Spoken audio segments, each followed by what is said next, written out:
जी जी की तरह लाइन में तो से टुकड़ो बच्चों न बंद करनी थी कभी। हेलो अरे घर की लाइन बंद है कहीं।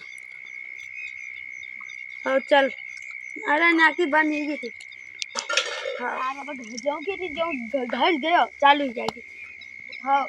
ना के लिए यहाँ माल के तो और चल देखो ताजा है ना फैलाना लाइन आएगी जब देखी लाएगी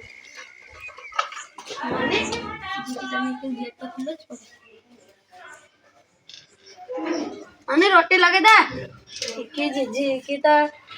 आयो घरन लाइन चालू है जब पार्टी को पाछी लाइन आई है ना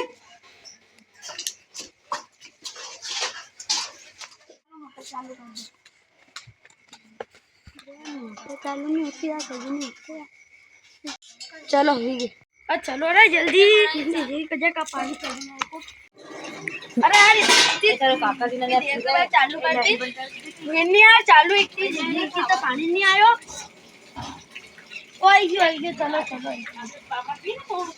अरे की जीजी पाची बनी गिरा ये टुकड़ो हाथ दो भी नहीं पिवाएगी अरे आज का फायदा जेने रोटा पानी ठुसाना